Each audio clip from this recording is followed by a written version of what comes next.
Hey guys, आप सभी का हमारे करंट अफेयर्स प्रोग्राम में स्वागत है, जिसमें हम डेली करंट इवेंट से जुड़े हुए क्वेश्चनों का डिटेल से एनालिसिस करते हैं। आज अक्टूबर 2020। तो चलिए बिना किसी देरी के आज के क्वेश्चन शुरू करते हैं। तो आज का हमारा पहला क्वेश्चन है, अभी हाल ही में युद्ध प्रदूषण के विरुद्ध नामक अभियान किसने चलाया है? तो अभी हाल ही में युद्ध प्रदूषण के विरुद्ध नामक अभियान दिल्ली की सरकार ने चलाया है।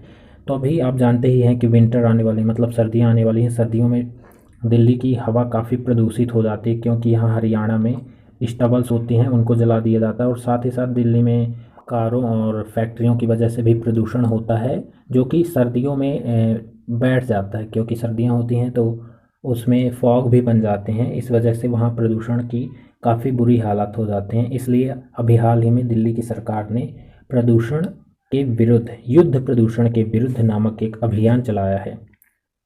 हमारा अगला प्रश्न है, अमेजन वर्षा वन किस महाद्वीप में स्थित है? तो अमेजन वर्षा वन दक्षिणी महाद्वीप में स्थित है। तो यह चर्चा में क्यों है? तो हाल ही में नासा द्वारा चलाए जा रहे global fire emission database project के अंतर्गत अमेजन वनों की स्थिति पर किए गए एक अध्ययन। तो अभी हाल ही में नासा ने अमेजन वनों की स्थिति पर एक रिपोर्ट जारी की है, इस वजह से यह चर्चा में है। तो चलिए अब अमेजन वनों के बारे में तथा इस रिपोर्ट के बारे में पहले जान लेते हैं। तो रिपोर्ट में यह जानकारियां आई हैं कि 2019 में अमेजन क्षेत्र में लगी आग उसके विनाश में अभूतपूर्व थी। आप सभी को पता ही होगा कि 2019 में अमेजन में काफ़ी ज़्यादा आग लग गई थी। उसकी वजह से अमेजन में 7,600 वर्ग किलोमीटर से अधिक का क्षेत्र जल गया था। लेकिन 2020 में भी अमेजन में आग लगी हुई थी, जो 2019 से भी भीषण थी, मगर कोविड-19 की वजह से उस आग पर लोगों का या फिर अंतर्राष्ट्रीय ध्यान नहीं गया।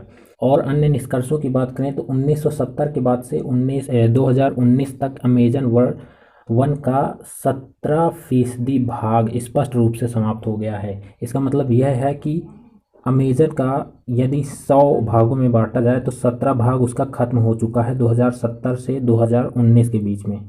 तो अब चिंताएं क्या हैं, इस पर बात करते हैं। तो वनों की कटाई के माध्यम से वर्षा वनों की भांति ही बायोमास का, तो बेसिकली यदि वनों का कटाई हो जाएगी तो वन एक तो कार्बन को सोखते हैं, CO2 को।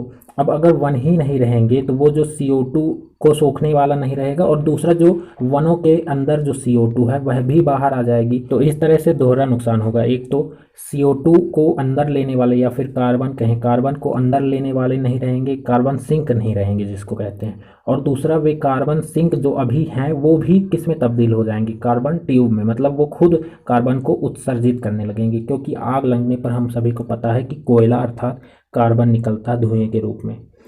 और क्या निष्कर्ष निकले हैं? तो और निष्कर्षों की बात करें तो अमेजन वन जो हैं तो वो अर्ध शुष्क सवाना की ओर अग्रसर हो रहे हैं। सवाना क्या है? सवाना एक ऐसा क्षेत्र है, ऐसा वन क्षेत्र कह सकते हैं, जो रेगिस्तान के बीच में और वर्षा वनों के बीच में ट्रांजिशन का क्षेत्र होता है। मतलब यदि एक रेगिस्तान है कहीं पर, और रेगिस्तान खत्म तो होगा नहीं, मतलब खत्म तो अचानक ऐसा तो होगा नहीं कि अचानक रेगिस्तान खत्म हो जाए और उसके बाद से वर्षा वन चालू हो जाए, ऐसा नहीं होता। तो वर्षा वन होते हैं जहाँ पर, और उसके बाद कुछ एक ट्रांजिशन का क्षेत्र होता है, उस क्षेत्र को सवाना कहते हैं। इस पर कहीं कहीं पेड़ पौधे लगे होते हैं और कहीं कहीं घास फूस होती है, बड़ी बड़ी घासें होती हैं। जैसा कि आपने कई बार देखा होगा कि जहाँ पर शेर वगैरह रहते हैं वहाँ पीली पीली घासें काफ़ी लंबी होती हैं, डिस्कवरी चैनल्स पर दिखाया जाता है। तो वे जो वन है वे सवाना वन कहलाते हैं। तो अमेजन के जो वर्षा वन है, वर्षा वन क्या होते हैं? वे वन होते हैं वर्षा वन जिनमें हमेशा वर्षा होती रहती है, जिससे हमेशा वे वन हरे भरे बने रहते हैं और काफ़ी ऊंचाई तक उगते हैं। उन वनों को वर्षा वन कहते हैं। तो अमेजन दुनिया का सबसे बड़ा वर्षा वन है। तो अमेजन जो है वे अब सवाना की ओर अग्रसर है, मतलब वे धीरे धीरे सवाना बनने जा रहे हैं। क्यों? क्योंकि उनकी कटाई बहुत हो रही है, और साथ ही साथ क्लाइमेट चेंज तो आप जानते ही हैं, लेकिन मेन कारण है कटाई। एक रिपोर्ट के अनुसार यदि अमेजन में 20 से 25% तक कटाई कर दी जाए उसके वर्षा वनों का, तो वे रेगिस्तान में परिवर्तित हो सकते हैं। तो आप जानते हैं अमेजन के बारे में। तो अमेजन के बारे में जाने तो अमेजन लगभग 8 मिलियन वर्ग किलोमीटर क्षेत्र कवर करता है, जो कि ऑस्ट्रेलिया से भी बड़ा है। मतलब भारत का क्षेत्रफल लगभग 3.2 मिलियन वर्ग किलोमीटर है, और अमेजन कितना है? 8 मिलियन वर्ग किलोमीटर। आप सोच सकते हैं अमेजन जो है वो भारत से भी कितना बड़ा है, 2 गुना बड़ा है। और इसलिए आप समझ सकते हैं कि यदि ये अमेजन अपनी भूमिका खो देंगे या फिर इन्हें काट दिया जाएगा, तो इसकी वजह से कितना बड़ा कार्बन का सिंक विश्व खोने वाला है। इसलिए इनको बचाना काफ़ी महत्वपूर्ण हो जाता है, क्योंकि इनकी वजह से ही विश्व में जो कार्बन की मात्रा अभी इतनी उत्पन्न हो रही है वो कम जाती है, क्योंकि ये सोख लेते हैं। लेकिन अगर यही नहीं रहेंगे तो इसकी वजह से कितना ज़्यादा नुकसान हो सकता है, कितना ज़्यादा क्लाइमेट चेंज पर असर पड़ सकता है। आप देख सकते हैं अमेज़न को इस मैप में, ये रहा अमेज़न। बेसिकली यहाँ से ऐसे ब्राज़ील है, इस तरह से इतना बड़ा ब्राज़ील है ये पूरा। ब्राज़ील की राजधानी आप कमेंट बॉक्स में लिख कर बताइए। और ये रहा पराग्वे, ये रहा बोलीविया, ये रहा पेरू, ये रहा कोलंबिया, और ये रहा वेनेजुएला, ये रहा गायना, ये रहा सूरीनाम, यहाँ फ्रेंच गायना है। और ये मैं पढ़ नहीं पा रहा हूँ, मैं भूल भी गया हूँ, तो आप एक बार मैप में देख ज़रूर लीजिएगा। तो आप देख सकते हैं अमेज़न ब्राज़ील का लगभग कितना ज़्यादा, अमेज़न का 60% भाग तो लगभग ब्राज़ील में ही है। ब्राज़ील का लगभग 40% भाग अमेज़न के घेरे हुए हैं। मतलब ब्राज़ील का जितना भी क्षेत्रफल है उसका 40% भाग अमेज़न में आता है। अमेज़न ही है वो, सोचिए इतना बड़ा अमेज़न जंगल है। आगे बढ़ते हैं।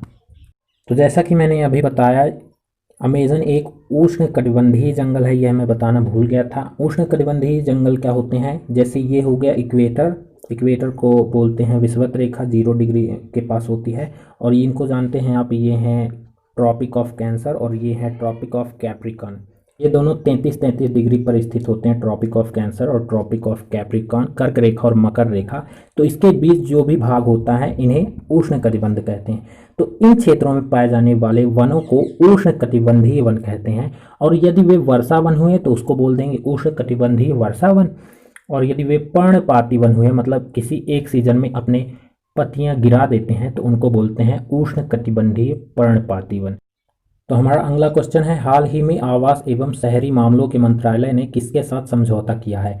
ए अमेजॉन, बी स्विगी, सी फ्लिपकार्ट, डी वॉलमार्ट। तो अभी हाल ही में आवास एवं शहरी मामलों के मंत्रालय, ministry of housing and urban affairs ने स्विगी के साथ समझौता किया। तो चलिए यह देखते हैं यह समझौता किससे संबंधित है और क्या समझौता किया गया है। तो मैं सबसे पहले आपको बता दूं कि जब लॉकडाउन हुआ था 24 मार्च 2020 को, तो उस दिन से स्ट्रीट वेंडर, जिनको फेरी वाला भी कहते हैं आम भाषा में, उनका रोज़गार सबसे ज़्यादा प्रभावित हुआ था, क्योंकि वे घूम घूम कर बेचते हैं अपना सामान।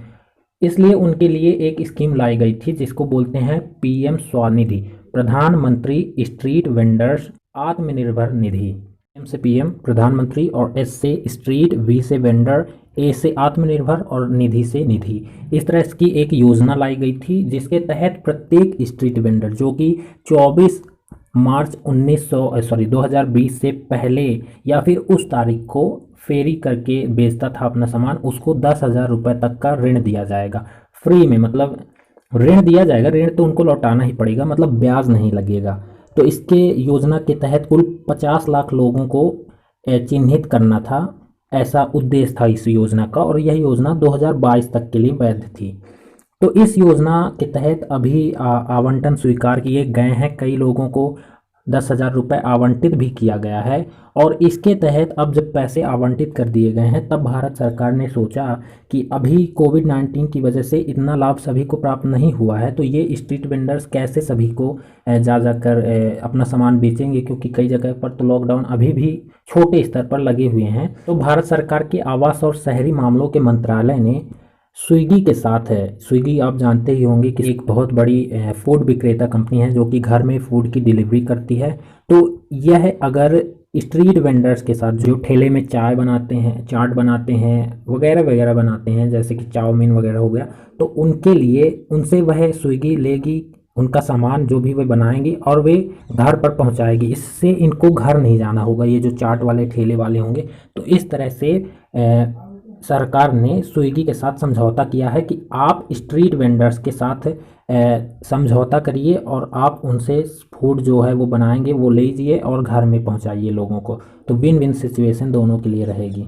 तो चलिए पढ़ते हैं आगे कि यह पीएम जो स्वनिधि योजना थी, इसके तहत क्या क्या कैसी कैसी स्कीमें हैं। तो सबसे पहले यह चीज़ महत्वपूर्ण है कि यह योजना 2022 तक के लिए ही वैध है। अक्सर एग्जाम्स में पूछी जाती है कि यह योजना कब तक के लिए है। और दूसरी सबसे महत्वपूर्ण बात है कि यह योजना इम्प्लीमेंट कौन कर रहा है। तो यह योजना इम्प्लीमेंट कर रहा है small industries development bank of India.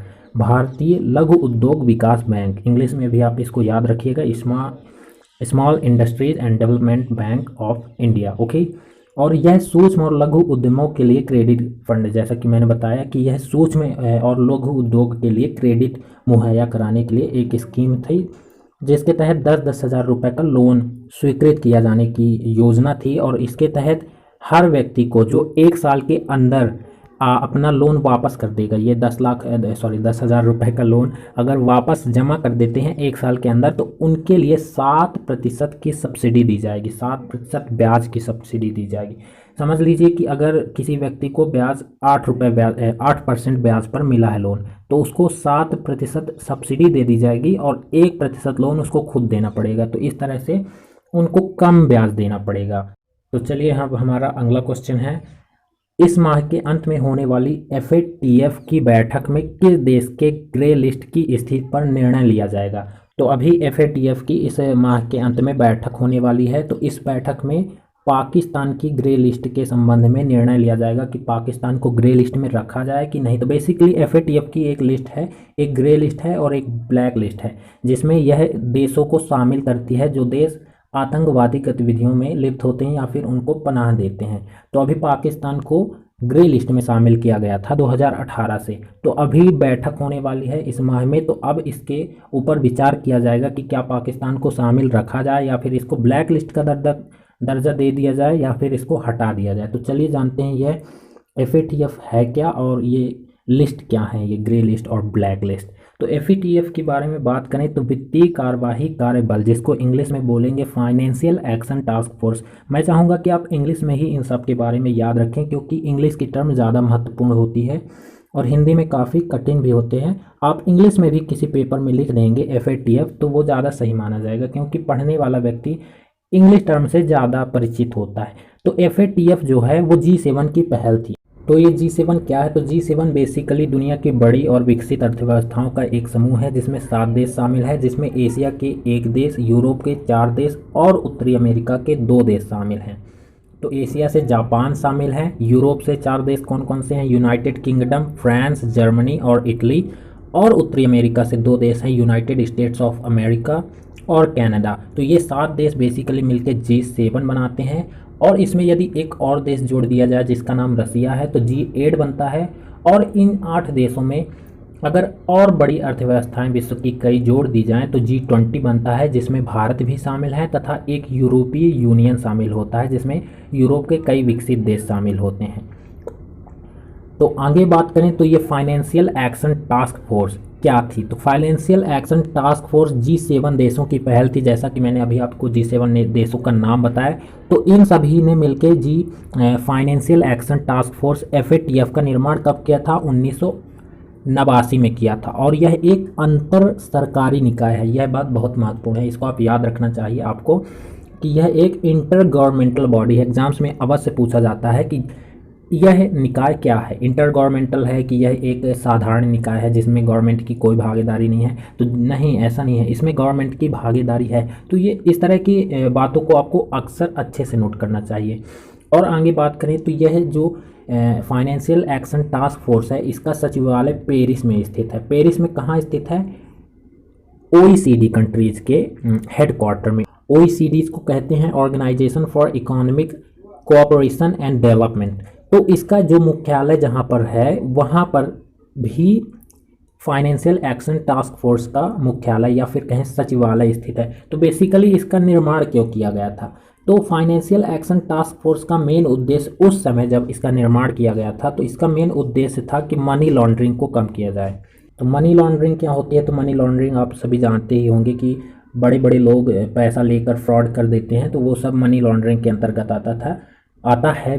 तो basically main financial action task force का निर्माण इसलिए किया गया था कि मनी लॉन्ड्रिंग को रोका जा सके, तब इसका मेन उद्देश्य ये था। लेकिन 2001 में इसके उद्देश्य को और बढ़ाकर क्या कर दिया गया? आतंकवादी वित्त पोषण से निपटने के लिए, कि जो भी देश आतंकवादियों का वित्त पोषण करेंगे, मतलब उसको धन प्रदान करेंगे किसी न किसी तरह से, उनसे कैसे निपटा जाए, या फिर कोई देश नहीं भी कर रहा तो कहीं पर आतंकवाद पनप रहा तो उसको कैसे रोका जाए। तो ये दूसरा इसका उद्देश्य बन गया था।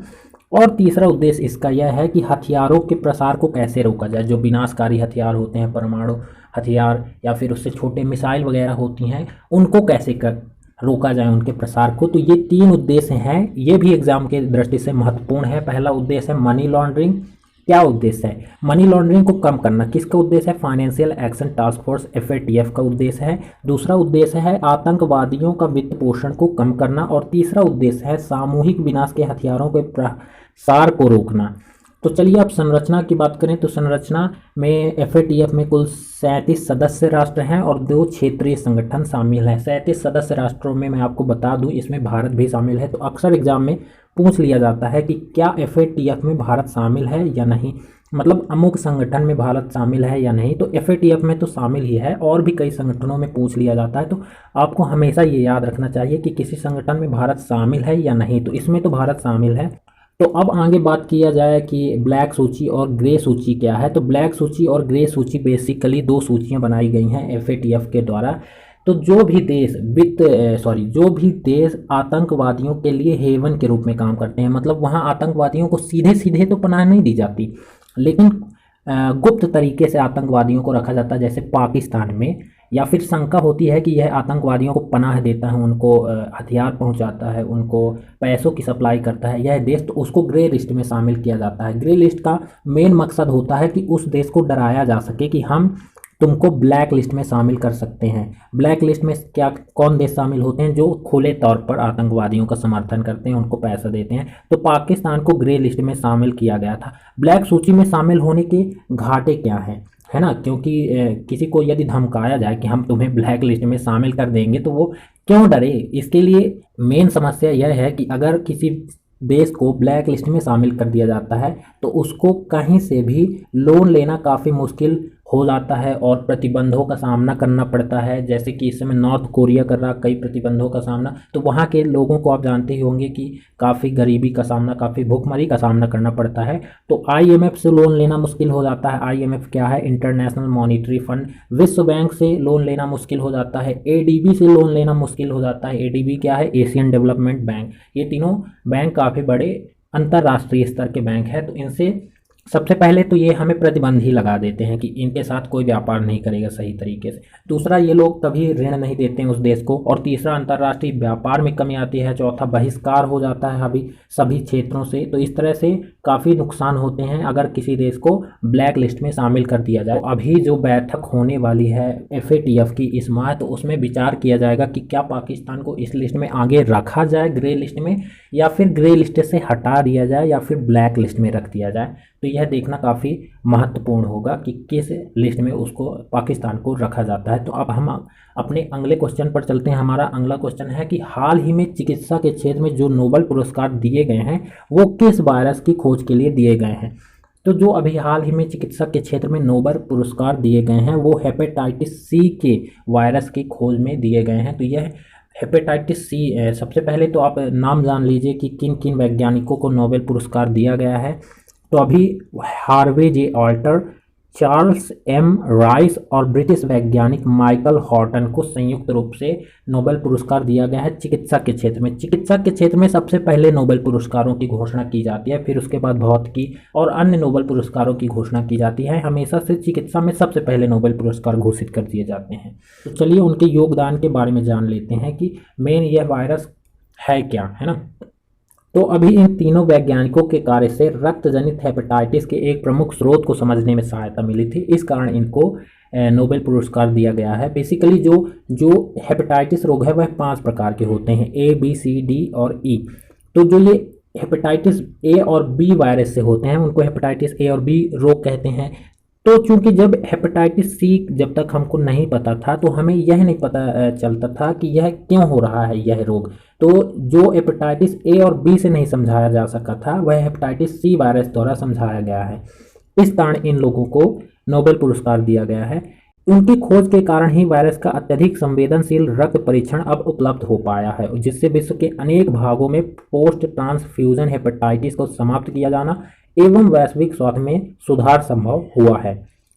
उनकी खोज ने हेपेटाइटिस C पर निर्देशित एंटीवायरल दवाओं के तेजी से उत्पादन की अनुमति दी है। उनकी खोज की वजह से अब हेपेटाइटिस C के लिए जो एंटीवायरल दवाएं हैं उनके उत्पादन में काफ़ी तेज़ी से विस्तार होगा। तो हेपेटाइटिस सी क्या है, सबसे पहले यह जान लेते हैं। तो यह एक यकृत या फिर लीवर जिसे कहते हैं उससे संबंधित रोग है। हेपेटाइटिस सी वायरस के कारण यह होता है और यह अक्यूट एवं क्रोनिक हेपेटाइटिस दोनों के लिए उत्तरदायी है। अक्यूट मतलब बहुत ही तीक्ष्ण हो जाए, बहुत बहुत ही क्रिटिकल अवस्था में जब चला जाता है तो उसे अक्यूट कहते हैं। और क्रोनिक क्या होता है, क्रोनिक मतलब चिरकालिक, जो हमेशा क्लियर हो जाए उसको क्रोनिक कहते हैं। तो हेपेटाइटिस सी लीवर कैंसर का एक प्रमुख कारण है, इसकी वजह से लिवर कैंसर होता है। और यह उत्पन्न कैसे होता है, इसके प्रसार की बात करें तो यह एक रक्त जनित वायरस है। यह रक्त की वजह से उत्पन्न होता है, मतलब अगर आप किसी संक्रमित रक्त के संपर्क में आ जाते हैं तो यह वायरस आपको हो सकता है, चाहे वह रक्त की मात्रा काफ़ी अल्प ही क्यों ना हो। उपचार की बात करें तो एंटीवायरल दवाएं हेपेटाइटिस सी से संक्रमित 95% से अधिक लोगों को ठीक कर सकती हैं। इसका मतलब यह है कि काफ़ी लोग ठीक हो जाते हैं एंटीवायरल दवाओं के उपयोग से, मतलब इससे ज़्यादा खतरा तो नहीं है, लेकिन अभी वर्तमान में कोई प्रभावी टीका उपलब्ध नहीं है इस रोग का। इस वजह से यह रोग काफ़ी महत्वपूर्ण हो जाता है, क्योंकि जब तक किसी रोग का टीका नहीं होता तो वह कितना भी कम हानिकारक रोग हो, कितना भी कम फैटल रोग हो, लोगों को संक्रमित तो करता ही है। तो अभी भी इस पर अनुसंधान जारी है कि इसकी वैक्सीन आ जाए, टीका आ जाए। तो हेपेटाइटिस के जैसे मैंने अभी आपको बताया 5 प्रकार होते हैं, ए बी सी और डी और ई। तो ए और ई किससे होता है, ए और ई दूषित भोजन को और जल के संग अंतर्ग्रहण से होता है। मतलब आप दूषित भोजन खा लें या फिर दूषित जल खा लें तो उसकी वजह से हेपेटाइटिस ए और ई होता है। और बी सी और डी किस वजह से होता है, तो बी सी और डी यदि आप कोई व्यक्ति मान लीजिए संक्रमित है इन वायरसों से और उससे कोई खून गिर गया या फिर कोई और उसका तरल पदार्थ है जो उसके शरीर से निकला हुआ है, आप उसके संपर्क में आ जाते हैं तो आपको भी यह वायरस हो सकता है। तो चलिए बात करते हैं नोबेल पुरस्कार के बारे में। तो नोबेल पुरस्कार किसके द्वारा दिया जाता है, तो नोबेल पुरस्कार स्वीडन के स्टॉकहोम में स्थित कारोलिंस्का इंस्टीट्यूट की नोबेल असेंबली द्वारा दिया जाता है। किसके द्वारा दिया जाता है, स्टॉकहोम जो कि स्वीडन में स्थित है, वहां पर स्थित एक कारोलिंस्का इंस्टीट्यूट की नोबेल असेंबली द्वारा दिया जाता है। सबसे पहले यह 1901 में प्रदान किया गया था।